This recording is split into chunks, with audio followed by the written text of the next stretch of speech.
आता युती वगैरेचा काही विषय नव्हता। आज जो विषय होता येणारी जी महानगरपालिका निवडणूक आहे त्या संदर्भात जे BLA नेमायचे होते ते कुठे राहिलेत कुठे नाही या सगळ्या जो सन्माननीय राजसाहेबांनी आम्हाला जे काम दिलं होतं त्या कामाचा आढावा कुठपर्यंत आलाय, कुठे राहिलंय, कुठे कमी पडलोय आम्ही, त्याच्या संदर्भातलं मार्गदर्शन या सगळ्या गोष्टी सन्माननीय राजसाहेबांनी आजच्या बैठकीमध्ये केल्या। BLAंना काही सूचना दिल्या आहेत कारण मतचोरी किंवा आपण बघितलं काही बनावट फेक डॉक्युमेंट्स घेऊन मतदान करणं अशा काही तक्रारी निश्चितपणे कसं असतं जो BLA असतो त्याच्याकडे जो यादी भाग आहे त्या यादी भागामध्ये अपेक्षा आहे की त्यांनी सगळ्यांची माहिती पाहिजे।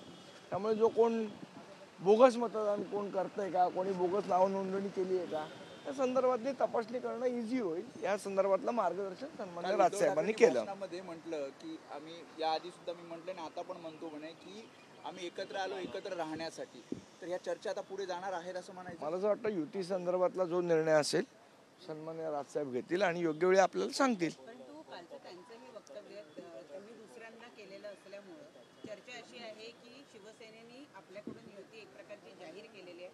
आता केवळ आमच्याकडनं जो निर्णय आहे तो सन्माननीय राजसाहेब ठाकरे जाहीर करतील। एकनाथ शिंदे म्हणतात की कोणीही एकत्र आलं तरी आमच्याकडे सगळी माहिती आहे, वेळोवेळी ती बाहेर काढू। वेलकम।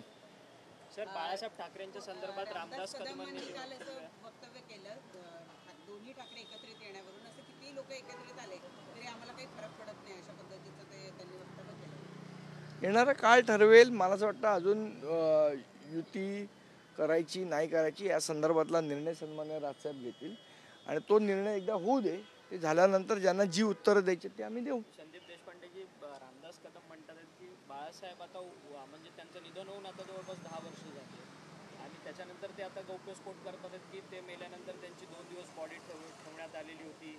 नितेश राणे म्हणतात स्वित्झर्लंडमधनं कोणीतरी येणार होतं म्हणून ती बॉडी ठेवण्यात आली। बाळासाहेब हयात असताना अशी वक्तव्य मला माहीत नाही या संदर्भातलं काय आणि आता त्यावेळेला काय झालं काय नाही, मी खूप लहान होतो त्यावेळेला, त्यामुळे मला काय कल्पना नाही।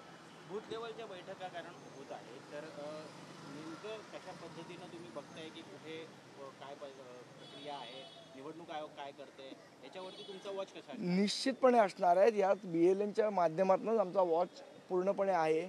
आम्हाला रोजच्या रोज अपडेट येत आहेत की कोण मतदारची नोंदणी होते, कुठले मतदार नोंदवले जात आहेत आणि ते खरे आहेत बोगस आहेत काय आहेत याची आम्ही माहिती ठेवून आहोत आणि आम्ही माहिती घेतो। सर, दुबार मतदार खूप मोठ्या प्रमाणात आहेत कारण की ज्या पद्धतीने विधानसभेच्या निवडणुकीत देखील महाविकास आघाडीने पत्र दिलेलं होतं इलेक्शन, आम्ही त्या संदर्भातली जी ऑब्जेक्शन्स घ्यायची आहेत ती आम्ही घेतलेली आहेत आणि ती ऑलरेडी निवडणूक आयोगाकडे दिलेली आहे।